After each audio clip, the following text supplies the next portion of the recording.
नमस्कार दर्शक बंधु समस्त को शुभ सकाळ। आज 31 अक्टोबर शनिवार। चलतु फटाफट देखने आजिकार राज्य ठारू देश विदेशर 15टी बड़ खबर गुड़िक आरंभ करने पूर्व चैनल को नुआ कर आसी हॉलीवुड न्यूज को सब्सक्राइब कर दिंतु। सहित वीडियो को गोटे लाइक दी अन्य को शेयर कर दिंतु। नंबर 1 दीपावली पर खोलिबो कि स्कूल, गणशिक्षा मंत्री देले उत्तर। दीपावली पर स्कूल खोलिबा नै कल्पना जल्पना चलथिबा बेले स्कूल एवं गणशिक्षा मंत्री समीर रंजन दास कहिसंती जे केबे स्कूल खोलिबो निर्दिष्ट भाबे निष्पत्ति होइनी। से कहिसंती मुख्यमंत्री कहिथिले जे पूजा छुटी जाय स्कूल एवं कॉलेज बंद रहिबो। केबे स्कूल खोलिबो से नै विचार विमर्श जारी रहिछि। आ नवेम्बर मासर कोविड गाइडलाइन आसिरे ही से नै स्पष्ट हेबो। श्री दास कहिसंती जे स्कूल खोलिबा नै मुख्यमंत्री नवीन पटनायक ठीक समय सूचना देबे। विभाग प्रस्तुत अछि। मुख्यमंत्री जहा निष्पत्ति नेबे ताहा कार्यकारी हेबो बोली गणशिक्षा मंत्री कहिसंती। नंबर 2 श्रीमंदिर उत्तर एवं दक्षिण द्वार में मिलिब महाप्रसाद करा जाउछि स्वतंत्र व्यवस्था। पवित्र कार्तिक मासरे सुव्यवस्थित ढंगरे भक्तों को जोगाई दिया महाप्रसाद। एथिपे श्रीमंदिर उत्तर एवं दक्षिण द्वार में सेट व्यवस्था करा जाउछि। ए सेट दे भक्त माने धाड़ी रे आसी टोकन काटी महाप्रसाद नहीं पारिबे। एथिपे सुआर महासुआर निजोग पक्षर 2टी काउंटर खोलाजिबो बोली निजोग संपादक कृष्ण चंद्र प्रतिहारी कहते। तेबे छत्तीस निजोग बैठक ही प्रसंग उठिला। महाप्रसाद पे सेट एवं काउंटर करने उपर मत प्रकाश पाइथिला। एही दाबी मुताबक जिला प्रशासन आज सेट व्यवस्था करुछि। 2 द्वार होउथबा सेट लंब 50 फुट एवं ओसार 50 फुट रहिबो। प्रति सेट रे 5टी धाड़ी रहिबो। नंबर 3 एथर हेबनी ऐतिहासिक कटक बालीयात्रा। कोरोना महामारी पर आउ एक बड़ महोत्सव को बंद कर चलित वर्ष कटक ऐतिहासिक बालीयात्रा हेब नाही। सहर में कोविड स्थिति को अनुधान करने पर एभली निष्पत्ति नि कटक जिलापाल भवानी शंकर चयनी आनुष्ठानिक भाव में सूचना देते। सेहीपरि सामूहिक बोईत बंदाण उत्सव पालन उपर जिलापाल रोक लगाई। एपरिक धवलेश्वर में बड़ उत्सव पालन हेब नाही बोली कहिसंती जिलापाल। प्रत्येक वर्ष कार्तिक पूर्णिमा ठारू प्रसिद्ध बालीयात्रा महोत्सव महानदी पठारे आयोजन होता है। एठारे लक्ष लक्ष लोकों भीड़ मध्य जमी थाए, किंतु कोरोना संक्रमण को दृष्टि रखी प्रशासन एभली निष्पत्ति नेछि। नंबर 4 राजधानी में 50% लोकों देहरे बढ़ी आंटीबॉडी कहले आरएमआरसी निर्देशक।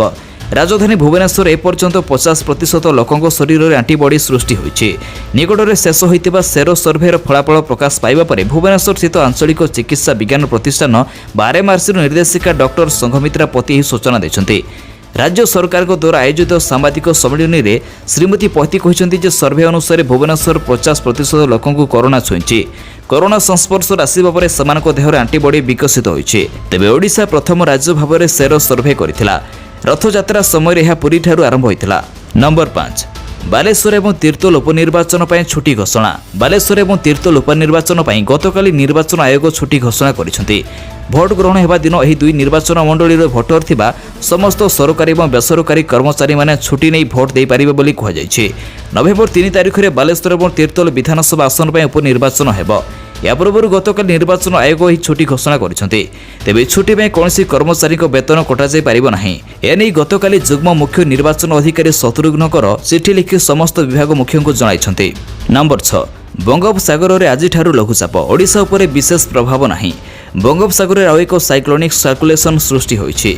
एहाबे पूर्व केंद्रीय बंगोपसागर एवं उत्तर अंडमान सागर उपरे रहिछि। आज यह एक लघुचाप परिणत हेबो बोली आंचलिक पाणीपाग केन्द्र पक्षरु कहा जायछि। आज सुधा लघुचाप परिणत हेबो एवं यह परवर्ती 48 घंटा आहरी घनीभूत हो बांग्लादेश उपकूल आड़क गति करिबो। एहार प्रभाव में पश्चिमबंग एवं बांग्लादेश में प्रबल वर्षा हेबो, किंतु ओडिशा उपरे एहार सेपरि कोनोसी प्रभाव पड़िबो नाही। फल आगामी किछि दिन पे ओडिशार अधिकांश स्थान में खराटिया पाग जारी रहिबो। तेबे आसंता 1 और 2 तारिख बेलू उत्तर उपकूल ओडिशा और मयूरभंज में सामान्य वर्षा हो पारे। नंबर 7 नवेम्बर मासरे 7 दिन बंद रहिबो बैंक। तेणु जदि आपणकर कौनसी बैंक संपर्कित काम बाकी रही जाइछि तेबे एहाकु तुरंत सारी दियंतु। नवेम्बर मासरे कार्तिक पूर्णिमा द्वितीय शनिवार रविवार आदि को मिसाई मोट 7 दिन बैंक बंद रहिबो। तेबे जानि नंतु केउ दिन बैंक बंद रहिबो। नवेम्बर 1 रे रविवार, नवेम्बर 8 रे भी रविवार, नवेम्बर 14 रे द्वितीय शनिवार पड़ुछि। ता सहित नवेम्बर 15 रे रविवार, नवेम्बर 22 रे मध्य रविवार, नवेम्बर 28 रे चतुर्थ शनिवार पड़ुछि एवं नवेम्बर 30 रे कार्तिक पूर्णिमा अछि। नंबर 8 ओडिशा वन उन्नयन निगम रे चाकरी सुजोग नवेम्बर 12 सुधा आवेदन। ओडिशा वन उन्नयन निगम लिमिटेड ओएफडीसी रे 146 पदवी नियुक्ति पर विज्ञप्ति प्रकाश पाई। एथिपे इच्छुक प्रार्थी मैंने आसंता नवेम्बर 12 तारिख पूर्व आवेदन करेंगे। आवेदन आरंभ होइछि 27 अक्टोबर 2020 एवं आवेदन शेष तारिख रही नवेम्बर 12 2020। बयस रही 21 वर्ष 32 वर्ष मध्य होइतिबा आवश्यक। पदवी रही जूनियर अकाउंटेंट 58 पदवी जो प्रार्थी जनक वाणिज्य डिग्री हासिल करथिबा आवश्यक। ता सहित कंप्यूटर ज्ञान थिबा मध्य दरकार। एथिसह लोयर डिविजन असिस्टेंट रे 72 पदवी रही। एथिमे प्रार्थी जनक जेकोसी विषय डिग्री हासिल करथिबा दरकार। ता सहित टाइपिंग ज्ञान मध्य थिबा आवश्यक।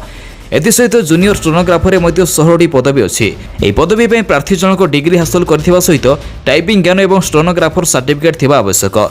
दरमा रही जूनियर अकाउंटेंट 16,880 टंका, लोयर डिविजन असिस्टेंट 8,880 टंका और जूनियर स्टेनोग्राफर 9,500 टंका रही। आवेदन करने प्रार्थी मैंने odisha.fdc.com को विजिट करेंगे। नंबर 9 ब्रह्मपुर आईपीएल बैटिंग पर्दाफाश। गैंग धरा पड़ा सहित 33 लाख जबत। ब्रह्मपुर आईपीएल बैटिंग रैकेट चलाइथिबा एक गैंग को धरुची पुलिस। गतकाली ब्रह्मपुर पुलिस अचानक चढ़ाऊ कर घटनार 2 जन को गिरफ्त करने सहित नगद 33 लाख अधिक टंका जबत करिछि। गंजाम जिला पुलिस ଏହି ମାମଲାରେ 2 ଜଣଙ୍କୁ ଗିରଫ କରିବା ସହିତ ସେମାନଙ୍କଠାରୁ 33,61,200 ଟଙ୍କା ଏବଂ 4ଟି ମୋବାଇଲ ଏବଂ 3ଟି ଏଟିଏମ୍ କାର୍ଡ ଜବତ ହୋଇଥିବାର ଜଣାଯାଇଛି। ଏ ଦୁହେଁ ଦୁବାଇ, ମୁମ୍ବାଇ, କଲିକତା ଏବଂ ଦିଲ୍ଲୀରେ ଥିବା ଏଜେଣ୍ଟମାନଙ୍କ ସହାୟତାରେ ଆଇପିଏଲ୍ ଅନଲାଇନ୍ ବେଟିଂ ଲାଗି କେତେକ ସ୍ଥାନୀୟ ଲୋକମାନଙ୍କଠାରୁ ବିପୁଳ ଅର୍ଥ ସଂଗ୍ରହ କରୁଥିଲେ। ବେଟିଂ ସମ୍ପର୍କରେ ସୂଚନା ପାଇ ପୁଲିସ ସେମାନଙ୍କୁ ଗିରଫ କରିଥିଲା। ନମ୍ବର 10 भारत में संपूर्ण बंद है लोकप्रिय ऑनलाइन गेम पबजी। भारत सरकार पबजी ऐप को बैन करने पर गतकाली ठारू यह गेम सारा देश में संपूर्ण रूपे बंद होइछि। एने पबजी कॉर्पोरेशन पक्षर सूचना दी जाइछि। भारत सरकार गत सेप्टेम्बर 2 तारिख में पबजी समेत 117 चाइनीज ऐप को बैन करथिले। यार किछि समय पर गूगल प्ले स्टोर ऐप को हटा जाइथिला। हेले जो लोक मैंने पूर्व यह मोबाइल इंस्टॉल कर रखी से यह व्यवहार करें। एवं किंतु से व्यवहारकारी मैंने पबजी ऐप को व्यवहार करें ना। भारत पबजी ऐप संपूर्ण रूपे विदाय नहीं। पबजी ऐप सहित पबजी मोबाइल लाइट को एथिरे सामिल कर तेज समस्त व्यवहारकारी डाटा कंपनी सुरक्षित सहायक रखी बोली सूचना दी। नंबर 11 आरोग्य बनर उद्घाटन कले प्रधानमंत्री मोदी। आज लौहमानव सरदार वल्लभ भाई पटेल जन्मवार्षिकी पालन कर गुजरात केभियाड रे आयोजित होगा एकता दिवस समारोह में प्रधानमंत्री मोदी जोगदेवे। प्रथमे मोदी नर्मदा नदी तटरे सरदार वल्लभ भाई 182 मीटर उच्च प्रतिमा पुष्पमाल्य अर्पण करेंगे। एसहित मोदी एकता दिवस पैरेड में अंशग्रहण करेंगे और देशवासी को राष्ट्रीय एकता शपथ पाठ कराइबे। 2 दिनिया गुजरात गस्तर जाइथिबा मोदी गतकाली सकाळे गुजरात रे पहुंचथिले। गुजरात पूर्वतन मुख्यमंत्री केशुभाई पटेल घर को जाई तांको श्रद्धांजलि देइथिले। एहा सहित आरोग्य वन और आरोग्य कुटीर मध्य उद्घाटन करथिले। सतर्क कले एम्स निर्देशक कहले द्वितीय पर्याय संक्रमण बढ़ुछि। देश में किछि अंचल एवं कोरोना संक्रमण द्रुत गति में वृद्धि पाउछि, जहाकु नै चिंता प्रकट करने सहित लोकमानक सतर्क रहिबाकु परामर्श दैछन्ति दिल्ली एम्स निर्देशक रणदीप गुलेरिया। से कहते वायुमंडल में प्रदूषण कारण भूताणु सेठार अधिक समय धरी रही पारुछि, जहाँफल अधिकांश लोक संक्रमित होती। तेणु घर बाहर समय समस्ते मास्क निहाती पिंधिबाकू से अनुरोध करछन्ति। एपरिक जदि जरूरी काम नाही तेबे घरे रहिबाकू से परामर्श दैछन्ति। नंबर 13 भारतीय सेना लॉन्च कला स्वदेशी मेसेजिंग ऐप साई व्हाट्सएप भड़ी करिबो काम। स्वदेशी मेसेजिंग ऐप लॉन्च करिछि भारतीय सेना। आत्मनिर्भर भारत अभियान मध्य भारतीय सेना सिक्योर एप्लिकेशन फॉर इंटरनेट बा साई नाम रे एक ऐप को लॉन्च करिछि। एथिरे एंड टू एंड सुरक्षित वॉइस, टेक्स्ट एवं वीडियो कॉलिंग सेवार सुविधा रही। अवश्य यह एंड्रॉइड प्लेटफॉर्म सपोर्ट करिबो। प्रतिपक्ष मंत्रालय गुरुवार ए बाबद सूचना देथिले। तेबे सेनार देशी मेसेजिंग ऐप व्हाट्सएप भड़ी ही काम देबो। नंबर 14 पंजाबर विजय धारा लगिला ब्रेक। 7 विकेट जितिला राजस्थान। 50तम मैच रे पंजाब को 7 विकेट परास्त करिछि राजस्थान रॉयल्स। या सहित प्लेऑफ रे खेलिबाने आशा उज्जीवित रखिछि। पंजाब पक्षर धार्य 186 रन विजय लक्ष्य को राजस्थान 17.3 ओवर हासिल कर नेथिला।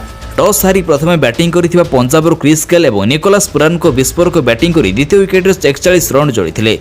क्रिस गेल 1 रन शतकरू वंचित होइथिले। क्रिस गेल 63 बॉल 6टी चौका और 8टी छक्का सहित 69 रन करथिले। 186 रन विजय लक्ष्य को पिछा करुवा राजस्थान संजू सैमसन लड़ुआ बैटिंग और बेन स्टोक्स को अर्धशतक बल 7 विकेट हराई विजयी होइथिला राजस्थान। संजू सैमसन 48 रन करथिबा बेले स्टोक्स 50 रन करथिले। अन्यमानक मध्य अभिनव थापा 30 रन करथिले। नंबर 15 जम्मू काश्मीर बीजेपी नेता हत्या पछरे रही लश्कर ई तैयबार हाथ। गुरुवार विलंबित संध्यारे जम्मू काश्मीर अनंतनाग जिलार काजीगुंडा अंचल 3 जन स्थानीय बीजेपी नेता गुड़ी कर फेरार हो जाते। प्रथमे सेमानक परिचय मिल नथिबा बेले एबे सेमाने लश्कर ई तैयबार आतंकवादी थिले बोली जଣାपड़िछि। आईजीबीपी विजय कुमार गतकाली निश्चित करिसेंति जे कुलगाम रे 3 जन बीजेपी कर्मी उपर होइतिबा मारात्मक आक्रमण पछरे लश्कर ई तैयबार हाथ रही। परवर्ती खबर राज्य में 1547 पॉजिटिव सहित 11 जनक जीवन नेला कोरोना। ଗତକାଲି ରାଜ୍ୟର 1547 ନୂଆ କରୋନା ପଜିଟିଭ୍ ଚିହ୍ନଟ ହୋଇଛନ୍ତି। ଏମାନଙ୍କ ଭିତରୁ ସଙ୍ଗରୋଧ କେନ୍ଦ୍ରରୁ 891 ଏବଂ ସ୍ଥାନୀୟ ଅଞ୍ଚଳରୁ 656 ଜଣ ଆକ୍ରାନ୍ତ ଅଛନ୍ତି। ଗତକାଲି ଖୋର୍ଦ୍ଧାରୁ ସର୍ବାଧିକ 159 ଜଣ ଚିହ୍ନଟ ହୋଇଥିବା ବେଳେ କଟକରୁ 98, ନୟାଗଡ଼ରୁ 34, ଗଞ୍ଜାମରୁ 24, ବଲାଙ୍ଗୀରରୁ 79, ବାଲେଶ୍ୱରରୁ 79, କୋରାପୁଟରୁ 37, ଭଦ୍ରକରୁ 43, ରାୟଗଡ଼ାରୁ 9, ପୁରୀରୁ 59, ସୁନ୍ଦରଗଡ଼ରୁ 58, ଜଗତସିଂହପୁର 89, ସମ୍ବଲପୁରରୁ 23, କଳାହାଣ୍ଡିରୁ 37, ଯାଜପୁରରୁ 70, କନ୍ଧମାଳରୁ 24, କେନ୍ଦ୍ରାପଡ଼ାରୁ 61, ମାଲକାନଗିରିରୁ 17, ଗଜପତିରୁ 8, ମୟୂରଭଞ୍ଜରୁ 88, ଝାରସୁଗୁଡ଼ାରୁ 37, ଢେଙ୍କାନାଳରୁ 40, ନବରଙ୍ଗପୁରରୁ 30, କେନ୍ଦୁଝରରୁ 71, ସୁବର୍ଣ୍ଣପୁରରୁ 22, ଅନୁଗୁଳରୁ 95, ବରଗଡ଼ରୁ 35, ନୂଆପଡ଼ାରୁ 59, ଦେବଗଡ଼ରୁ 17 ଏବଂ ବୌଦ୍ଧରୁ 12 ଜଣ ସହିତ ଷ୍ଟେଟ୍ ପୁଲରୁ 33 ଜଣ ସଂକ୍ରମିତ ଚିହ୍ନଟ ହୋଇଛନ୍ତି। ଏଥିସହିତ ଗତକାଲି ପୁଣି 11 ଜଣଙ୍କ ମୃତ୍ୟୁ ଘଟିଛି। ଏହାଫଳରେ ରାଜ୍ୟରେ କରୋନା ଜନିତ ମୃତ୍ୟୁ ସଂଖ୍ୟା 1308କୁ ବୃଦ୍ଧି ପାଇଛି।